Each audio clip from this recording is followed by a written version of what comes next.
dans tous les outils que vous utilisez, dans votre réflexion de thérapeute, c'est de les avoir tellement en tête que vous savez qu'ils sont là, vous savez qu'ils sont importants pour les gens, et vous savez que vous pouvez y aller d'une manière ou d'une autre, c'est-à-dire directement en prenant les outils et en les appliquant, ou alors, quand vous êtes en séance, de vous dire, ok, je viens là-dessus, je viens m'appuyer là-dessus, ok, quel est le besoin dans cette situation qu'il est en train de me parler?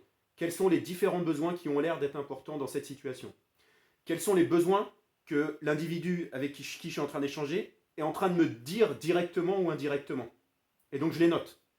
Et je fais moi, en tant que thérapeute, ce travail de classification au minimum, de noter les besoins de l'individu quand il est en train de me les donner.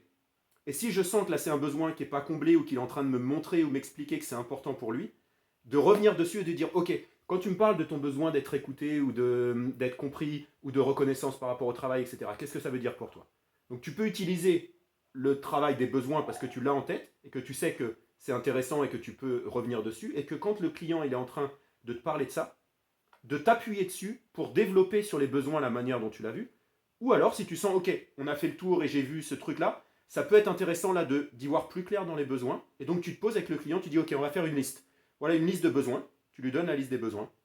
Et tu fais le travail avec lui. Et tu lui dis, ok, quels sont les besoins pour toi, les 10 besoins qui sont les plus importants, ou qu'est-ce que, aujourd'hui, là, dans ta vie, quels sont les besoins qui sont essentiels et qui ne sont pas comblés? Quels sont ceux qui sont comblés où tu te dis, voilà, j'ai pas besoin de travailler? Donc ça va être un peu au feeling, ça peut être utilisé un peu comme je dis de manière pour résumer. Soit tu es en séance et tu sais que c'est là et tu l'utilises toi comme appui pour avancer avec l'individu quand tu es en train de faire la séance. Et donc tu utilises ça, les besoins, pour avancer dans la séance avec lui.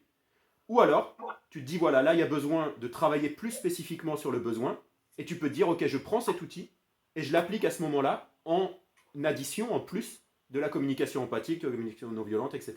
Et je viens travailler avec le client spécifiquement sur les besoins. Donc c'est vraiment, tous les outils, c'est vraiment un mécanisme à prendre en compte, et vu que vous êtes à peu près tous au début là dans la formation, sauf Aurore, puis Nancy qui est plus avancée, qui est maintenant même formatrice, euh, c'est vraiment de se dire, j'ai tout ça en tête, j'ai tous ces outils avec moi à l'intérieur de moi et je sais que c'est des choses qui sont importantes, de vraiment les avoir un peu comme une carte dans votre tête, vous dire voilà, j'ai la communication empathique, j'ai les besoins, j'ai les valeurs, j'ai le travail sur les objectifs, j'ai les notes, quand vous êtes au début de la formation, d'avoir tous ces éléments-là. Et quand vous discutez avec l'individu que vous coachez ou un client ou autre, c'est de vous dire, ok, qu'est-ce qu'il est en train de me montrer là dans tous ces outils-là? Qu'est-ce qu'il est en train de me montrer qui est important pour lui? Là, il est en train de me parler de ses besoins qui ne sont pas comblés. Là, il est en train de me parler de valeurs. Je note. Et si je sens qu'à un moment donné, c'est important de venir dessus plus spécifiquement, je prends l'outil et je viens l'intégrer à la séance. Ou alors, je fais moi le travail avec lui et je dis, voilà, ok, qu'est-ce qui se passe avec ce besoin là dont tu es en train de me parler, que tu n'es pas écouté au travail, que tu n'es pas reconnu, etc. Qu'est-ce que ça veut dire pour toi? Et tu l'explores avec lui.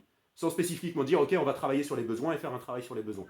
Donc, tu vois, il y a ces deux dimensions de toi, j'ai l'outil, à voir comment est-ce que je l'applique pour mettre de la lumière pour le client, pour qu'il comprenne, ok, là où j'en suis, qu'est-ce qu'il fait, etc. Salut Benoît. Bonjour. Donc, mais c'est une super question, Claude, parce que c'est vraiment, comme je disais tout à l'heure, le fait qu'il y ait ces fondations dans la formation, c'est vraiment essentiel pour vous. Et une fois que vous l'avez intégré, vous avez compris pourquoi c'est fait de cette manière-là dans la formation. Vous allez voir que vous allez tout le temps y revenir, d'une manière ou d'une autre, avec les clients que vous accompagnez. Ça va, c'est à peu près clair, Claude? Je peux ajouter? Ouais, c'est bon. Ouais, vas-y, Nancy. Oui, je peux peut-être ajouter quelque chose Avec pour grand plaisir. partager ma manière de faire. Ouais. Quand ce sont des personnes qui viennent me voir pour un accompagnement de plusieurs séances, je propose toujours de faire la séance sur les besoins qualité-valeur.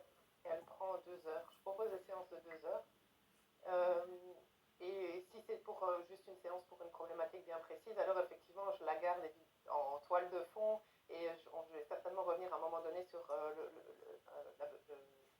besoin ou la valeur dont on est en train de parler pour le moment. Mhm. J'aime bien commencer par ça, et jusqu'ici tout le monde a accepté parce que ça permet de faire connaissance déjà dans la manière de poser les questions qui sont dans le cours, et de dire, ben voilà, souviens-toi d'un moment où tu t'es senti fier. Ben, ça permet déjà aussi à la personne de généralement venir avec sa problématique, mais d'une manière un peu détournée, moins directe et moins brute que si elle arrivait en disant, ben voilà ce qui ne va pas. Ça permet aussi de voir un peu, de faire la distinction, ben tiens, tu me parles de ça, est-ce que c'est plutôt une valeur, est-ce que c'est plutôt un besoin? Ça peut être les deux. Est-ce que c'est aussi une de tes